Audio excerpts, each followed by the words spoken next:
West Bengal বোর্ডের দশম শ্রেণীর বাংলা ব্যাকরণের পাঠ্যসূচির হিসেবে কারক, সমাস, বাক্য, বাচ্য যে অধ্যায়গুলো রয়েছে তার ওপরে তোমরা ধারাবাহিকভাবে যে ছোট প্রশ্নের অনুশীলন করে চলেছ। দেখো, আজকেও সেরকমই কিছু প্রশ্ন দিয়েছি। তা এই প্রশ্নগুলো তোমরা যত অনুশীলন করবে তত তোমরা কিন্তু বুঝতে পারবে কি ধরনের পরীক্ষায় প্রশ্ন আসতে পারে, প্রশ্নের টাইপটা কি হতে পারে। যেমন দেখো, আজকে যে প্রশ্নটা প্রথমে রয়েছে, ভারত বিশ্বের অন্যতম পরিচিত দেশ, বাক্যটির উদ্দেশ্য অংশ সম্প্রসারিত করে পুনরায় লেখো। তা এখানে ভারত হচ্ছে উদ্দেশ্য, তাকে সম্প্রসারিত করা হয়েছে। দেখো, আমাদের দেশ ভারত, আমাদের দেশ এই অংশটা এই পদগুলো দিয়ে উদ্দেশ্য ভারতকে এখানে সম্প্রসারিত করা হয়েছে। এবং এই বাক্যের দেখো, আমাদের দেশ ভারত এই পুরো অংশটাই কিন্তু উদ্দেশ্য হয়েছে। বিধেয় অংশ কি না, বিশ্বের অন্যতম পরিচিত দেশ। এরপরে দুইয়ের দাগে দেখো, সরল ও যৌগিক বাক্যের সমন্বয়ে গঠিত একটি মিশ্র বাক্যের উদাহরণ দাও। তাহলে এটা একটা কোশ্চেনের টাইপ তোমাদের দিতে পারে, সরল ও জটিল বাক্যের সমন্বয়ে একটি মিশ্র বাক্যের দৃষ্টান্ত দাও। অন্যভাবেও কিন্তু এই ধরনের প্রশ্ন থাকতে পারে। সেখানে তোমরা যে নির্দিষ্ট কিছু বাক্য মুখস্থ করে এগুলো কিন্তু হয় না, তোমরা একটা সরল বাক্যের সঙ্গে অন্য একটা যৌগিক বাক্য প্রয়োগ করেই কিন্তু ইনস্ট্যান্ট তোমাদের সেই বাক্যগুলো রচনা করতে হবে। এগুলোর জন্য কিন্তু কোনোভাবে এর ক্ষেত্রে এই দৃষ্টান্ত, এর ক্ষেত্রে এই দৃষ্টান্ত মুখস্থ করে কখনোই হয় না। দেখো, বিষ্ণুচরণ কখনো শরীরের কথা ভাবলেন না, সেমিকোলন দিতে হয়েছে। এটি প্রথমটা হচ্ছে একটা সরল বাক্য।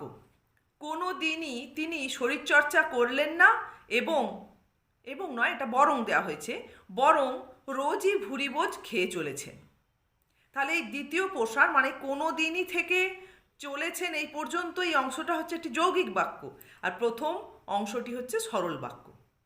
ফলে এটি কি হয়েছে, সরল ও যৌগিকের মিশ্রণে একটি মিশ্র বাক্য গঠিত হয়েছে। ঠিক একইভাবে প্রথম প্রশ্নটার ক্ষেত্রে বলা হলো না, দেখো এখানে বলেছে উদ্দেশ্য অংশকে সম্প্রসারিত করতে। তোমাদের বলতে পারে কোনো একটি বাক্যের বিধেয় সংক্ষিপ্ত অংশে রয়েছে, বিধেয় অংশটিকে সম্প্রসারিত করো, এভাবেও কিন্তু প্রশ্ন আসতে পারে। তারপরে তিনের দাগে দেখো, যে কর্তা অন্যকে দিয়ে কাজ করায় সেই কর্তাকে আমরা কি কর্তা বলবো না, প্রযোজক কর্তা। এটা মানে অতি চর্চিত প্রশ্ন। প্রযোজক কর্তা, প্রযোজ্য কর্তা, নিরপেক্ষ কর্তা, ব্যতিহার কর্তা, সহযোগী কর্তা, এগুলো কিন্তু কর্তার বিভাজনের, এইগুলো দিয়ে প্রায় পরীক্ষায় ঘুরিয়ে ফিরিয়ে প্রশ্ন আসে। চারের দাগে দেখো, সমস্ত পদ বলতে কি বোঝো, উদাহরণ দাও। এগুলো যেগুলো তোমাদের very short answer type question, সেখানে এই ধরনের সংজ্ঞা চাইতেও পারে। উদাহরণ দাও বললে উদাহরণ দেবে, উদাহরণ দিতে যদি না বলে তাহলে উদাহরণ না যদি দাও তাহলে কিন্তু নাম্বার কম পাবে। যে কোনো কিছু ডেফিনেশান যখন তোমরা লিখছো বাংলা ব্যাকরণে, বা কাকে বলে বা বলতে কি বোঝো এই ধরনের প্রশ্ন দিয়েছে, উদাহরণ দেওয়ার কথা উল্লেখ প্রশ্নে নেই, তখন যদি তোমরা উদাহরণ না দাও তখন কিন্তু সেই উত্তরটা তোমাদের অসম্পূর্ণই থেকে যাবে। উদাহরণ দিতে বললেও দেবে, না দিতে বললেও কিন্তু উদাহরণ অতি অবশ্যই তোমাদের এই সমস্ত ক্ষেত্রে দিতে হবে। ব্যাসবাক্যের সমস্যমান পদ মিলিত হয়ে যে পদ গঠিত হয় তাকে সমস্ত পদ বলে। আবার সমস্ত পদের আরেক নাম হচ্ছে সমাসবদ্ধ পদ। যেমন একটি উদাহরণ দেওয়া হচ্ছে, দেখো, মহৎ যে জন মহাজন। তাহলে এই মহাজন এই পদটি হচ্ছে এখানে সমস্ত পদ বা সমাসবদ্ধ পদ। এরপরে পাঁচের দাগে দেখো, শ্যামের চেয়ে মুকুল ভালো বলে। কথাটি হলো, কথাটি বলতে এখানে যেটা রেখাঙ্কিত রয়েছে সেই কথাটি কি না, তারতম্যবাচক অপাদান। এই ধরনের প্রশ্ন সাধারণত এমসিকিউতে থাকে, এখানে অনেকগুলো অপশান দেওয়া থাকে, এই কথাটিকে এখানে কি হিসেবে আমরা বোঝাতে পারি, এটি হচ্ছে তারতম্যবাচক উপাদানের দৃষ্টান্ত।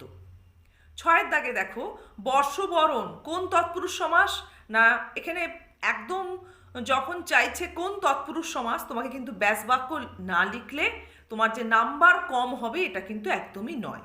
চেয়েছে কোন তৎপুরুষ সমাস, তুমি উত্তরে লিখবে কর্ম তৎপুরুষ সমাস।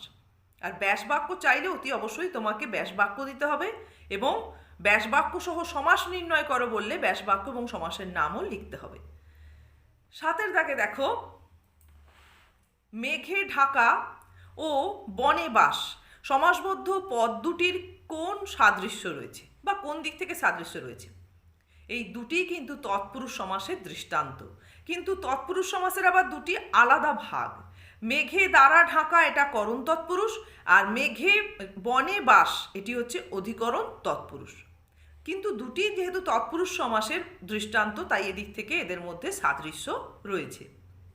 8 দাগে দেখো, জল আর কর্পূর উবে যায়, এটিকে জটিল বাক্যে রূপান্তরিত করলে কি হবে? যেমন জল উবে যায় তেমন কর্পূর উবে যায়, কর্পূরও কিন্তু এখানে বলা যাবে না, এইভাবেই বাক্যটাকে রাখতে হবে। দেখতে হবে ওরা কি করে, বাক্যটিকে কর্তৃবাচ্যে রূপান্তরিত করতে হবে। দেখব ওরা কি করে, এখানে ক্রিয়াটাকে একেবারে কর্তা অনুসারী করে করতে হবে কি না। এখানে কর্তা হচ্ছে কি, যে আমি, এটা তো উজ্জ্ব রয়েছে, তা এখানে দেখব ওরা কি করে, এইভাবে ক্রিয়ার পরিবর্তন করলে বাক্যটিকে কর্তৃবাচ্যে রূপান্তরিত করা হবে। তা এইভাবেই তোমরা দেখবে যে প্রশ্ন তো অনেক আলোচনা হচ্ছে, তা এখানে প্রশ্ন যে এক্স্যাক্ট এটাই তোমরা পেয়ে যাবে এরকম কিন্তু নয়। প্র্যাকটিস করতে করতে তোমাদের এই টাইপের কোশ্চেন এলেও তখন কিন্তু সহজে অ্যান্সার দিতে পারবে।